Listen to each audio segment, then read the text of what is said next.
Europe is not a postcard life. Currently, and we're going through a heat wave. So it is over 90 degrees and I'm sitting here sweating. There's no air conditioning. I have no air conditioning in my apartment. I have no heat in my apartment. Wherever you choose to live, there will be challenges. They will be different to the challenges that you're experiencing now, but they will exist. On the flip side, you'll also experience adventure and education only had by living in a new country, connections with amazing people, and an entirely new and different life. Hi, this is a podcast episode, and you will either see this on YouTube or you will listen to this on your favorite podcast app, which I appreciate both. So thank you for being here. The title, the original title as the article was The Glamorous Expat Life is a Myth. Here's what it's really like. Why I chose discomfort, growth, and authenticity over the fantasy. For those who are new here and don't know me, I'm Kimberly Ann. I'm a U.S. expat who moved to Portugal in 2022 by myself, sight unseen, without a support group. And I have been writing on Substack since that time, since 2022. And my journey at the beginning was all about my growth and what I was learning and the new things that I was finding here. And then it shifted because I wanted to help other people move abroad and achieve their dreams. And so that is what it's become. But I do dive a little bit into what I'm still learning here, what's going on, and try to provide the truth of my experience over the glamour of what I thought expat life was going to be like and maybe what others are assuming. Not that it's not somewhat glamorous, depending on your definition of glamour, which is what I go into in this episode. So I often get the comment, wow, your life must be so glamorous, when people hear that I live abroad. And I actually hadn't really considered that or entertained it as a way that it's meant when people say that to me, as like the idea of glamour. But I have a specific person on Substack to thank for posting a comment to a note that I published last February in 2025, so this February, but depending on when you're listening or watching this. And it's because of his comment that I thought more and more about the topic. And it brought up a lot of emotions, but mostly it brought up what does glamorous actually mean, the word glamorous. And I keep coming back to the fact that no one lives a glamorous life 24/7. That's just not possible. So we all know that living a glamorous life is completely subjective, but for me, it was more than that. It's true glamour is an impossible fantasy. And I don't actually believe that anyone lives a glamorous life. Now, for some, the idea of this concept may evoke thoughts of sipping champagne and eating caviar on a yacht. And while I won't dispute that this is a valid idea of glamour for some, except to say that watching White Lotus Season 3 may change your mind, it is not how anyone lives 24/7. And another person's idea of the perfect or glamorous lifestyle may be hiking or skiing in the Dolomites, and someone else's idea of the perfect glamorous lifestyle could be living on a farm in an Italian countryside. So even those who seem to have glamorous lives don't live that way all the time. Everyone gets sick. Everyone loses people they love. Everyone, except for the uber rich, experience the travel woes of delayed or canceled flights, lost luggage, and screaming children kicking their seat backs. Glamour does not equal ease or happiness. I'm going to go into backstory here because I often go into backstories and some personal information. And the title of this specific section was Growing Up Among Glamour. So maybe my understanding of how unglamorous, glamorous people really are started in my childhood, because I did grow up in Los Angeles. I was surrounded by celebrities, and they were anything but polished off camera. And it's not a brag, it's just fact. I was driven to school in a carpool by Sally Fields while she wore her hair in curlers during the drive. Frank Zappa threatened me with a boa constrictor one Easter morning while chasing me around his house. One time, a famous Fantasy Island actor casually threatened to murder my cat by throwing him in the dryer at my house at a party my parents were throwing. Totally normal childhood stuff, right? Not. And there was the time that Lauren Bacall actually rolled her eyes at me, made a throat frog when I told her I wanted to be an actor. And the list goes on. So just a few examples. And again, it's not meant to be a brag. I'm not saying this to indicate any of these people were bad people. They were just people that other people pedestalize and define as living glamorous lives. I had an aunt. She was not my real aunt. She was my mother's best friend from high school, and she was the richest person I have personally known, like had a relationship with and had her in my life, my entire life. And she lived in a gorgeous, lavishly decorated Beverly Hills house. It spanned an entire city block, had a pool, a jacuzzi, a sauna, everything. There were live-in butlers and maids. She was waited on hand and foot. She had a dozen expensive cars, but she always drove her Bentley. And yet she was completely miserable.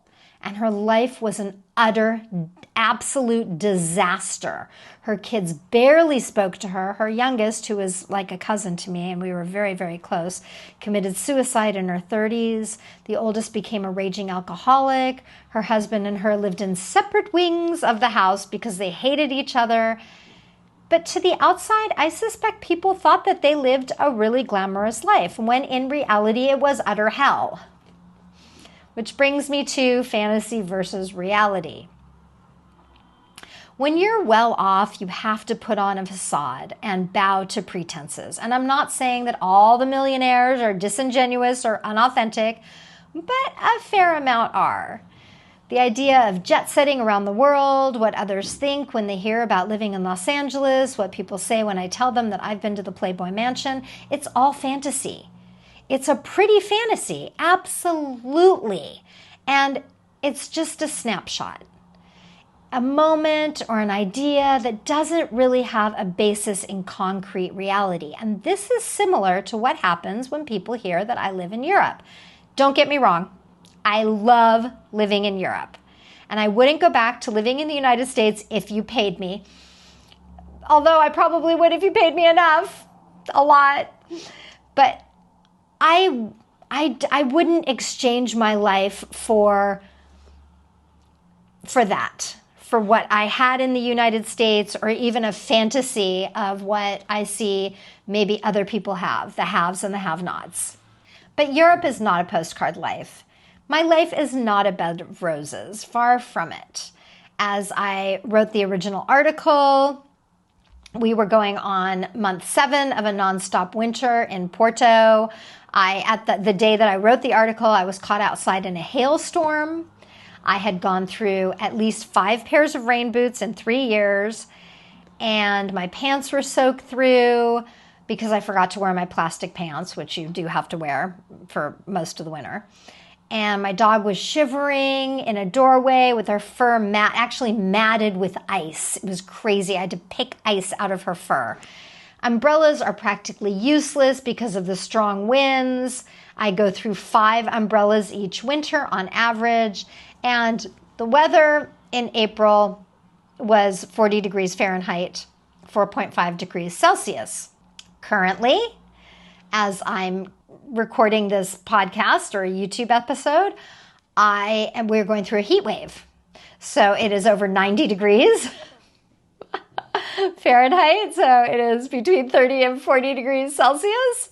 And I'm sitting here sweating, and I'm trying not to because I've got, trying to be on camera and not sweat up a storm. I have a little fan that I can't turn on because it makes too much noise.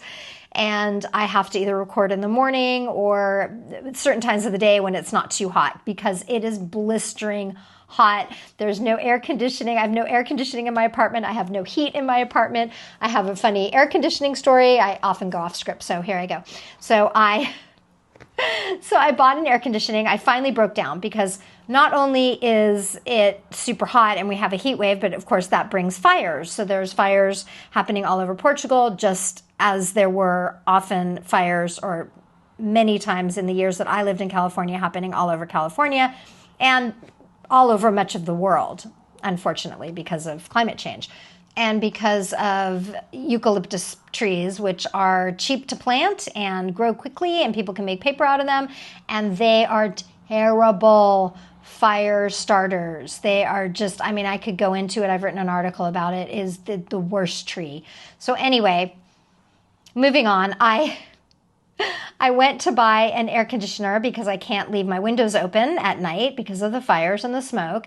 And it's not every night, but it's enough nights. And I was really, really hot, sweating, and it was pretty bad. I couldn't sleep.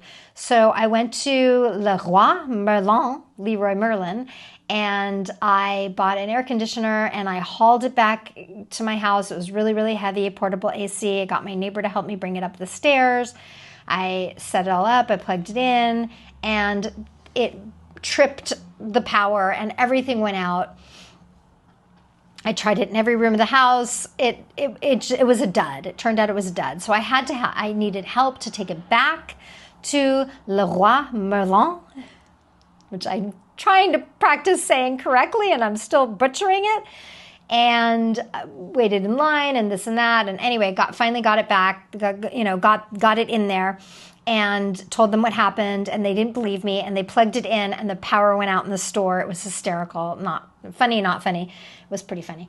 And they said, yeah, it's got a short. I'm like, yeah, I told you so. So anyway, they said, oh, well, we'll either give you your money back or you can go try to get a new AC. This one's a dud, blah, blah, blah. So I go through the store. I go to get a new one. Of course, they're sold out. They said, oh, well, we have a different brand that's coming in. It's more expensive, but it's better. So they talked me into it, but it wasn't there. But it'll be there tomorrow morning. So I said, okay, which means I have to go back, but I have no one to carry it up the stairs for me. My neighbors are working in a different town, and I have no one to help me. I do live alone. And I tried to hire a TaskRabbitor, and I finally found somebody that said that they were available on Tuesday morning, and I booked them, and they sent me a text, oh no, I'm not available until Friday. So I think I'm just going to let it go, and I'm not going to get an AC again this summer. This is my third summer here, and I think I'm just going to say no, and maybe next year, because it's turned into such a hassle, and that is very, very common in Portugal. I will say it's very common. It's hard to find anyone strangers will help you on the street. Like, I was struggling with getting the AC, me and my partner, onto a gurney or a trolley or whatever, and this guy came up, hey, do you need some help? I can help you, and he did. And my partner turned to me, because they're from Spain, and they said, is this common in Portugal? And I said, yeah, it is.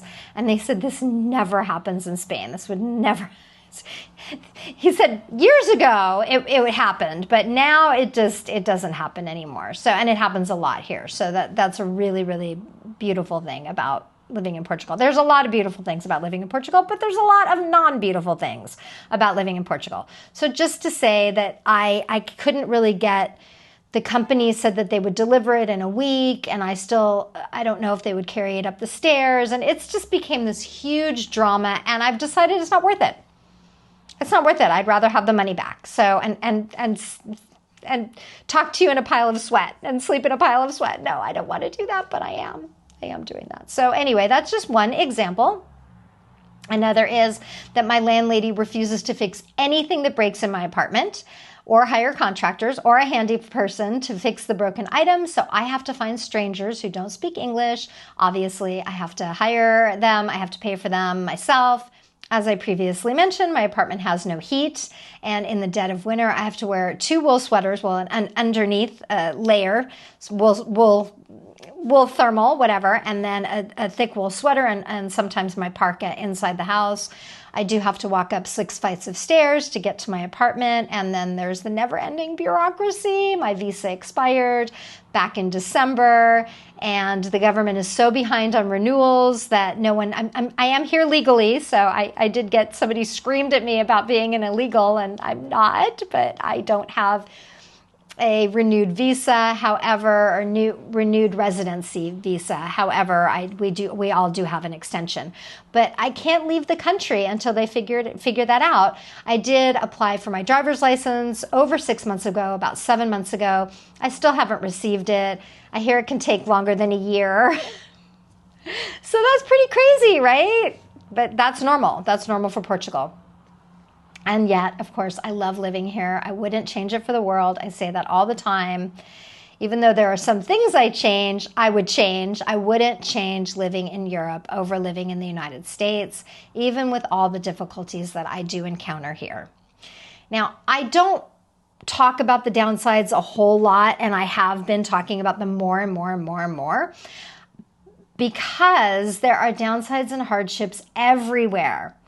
And of course, I could give you a huge long list of all the problems I encountered in the United States, which I did in an article I wrote, Why I Left America. It's a whole series, not just an article. And I just want to say that the good here far outweighs the bad. Now, I have gone into some of this when I've written about the fantastic healthcare I receive here, the wonderful values, the kind community, the affordability, and the slowing down. But the day that I wrote the original article, as I was walking into the pet store and got caught in a hailstorm, I was really grumbly. And sometimes I find it's a challenge to maintain a positive perspective, and I'm an optimist. And so I got to the store and I just kind of let out a litany of complaints to the sales lady, and she knows who I am. And she looked at me and she said something like, today is miserable, absolutely miserable. And she responded emphatically with, don't say that, we're alive. And I do find that a lot in Portugal, that the Portuguese always have something kind to say, and their optimism is kind of next level. So I'm going to ask you, what's your why? If you're planning to move abroad, what are your reasons for wanting to do so? And they're all valid, no matter what they are. Now, I doubt that any of them are to live or lead a more glamorous life. But if that is your reason, I'm not going to dissuade you from it or tell you that it's not possible. I'll just ask you to define what living a glamorous life means to you. Because wherever you choose to live, there will be challenges. They will be different to the challenges that you're experiencing now, but they will exist. On the flip side, you'll also experience adventure and education only had by living in a new country, connections with amazing people, and an entirely new and different life. These anecdotes will enable you to grow and expand beyond your wildest dreams, because you'll learn flexibility, problem solving, and humility. And if you're anything like me, you'll discover who you were truly meant to be. And maybe the best we can hope for, no matter where we live, are moments of glamour, or better yet, moments of peace and happiness. Because there is beauty in the mess. Despite all the challenges, from 10 months of rain to bureaucratic black holes to trying to survive a heat wave and sweating in places that I didn't know it was possible to sweat in, there is something still deeply beautiful about this life abroad. It may not be curated or camera ready, but it's full of real moments that matter. There's the kindness of strangers who help you even when you don't speak the same language. My neighbor or the neighbor who helps you build your new furniture, which my neighbor always does. the shop owner who greets you with a smile. These aren't glamorous moments, but they are soul-filling. There's the cultural exchange, the way your perspective expands as you witness how others live, love, and even suffer. You begin to see the world less through the lens of comfort and more through the lens of connection. And then there is you. You will change. You learn to navigate uncertainty, you develop resilience, you discover 1,000 new ways to solve problems and 1,000,000 new reasons to laugh.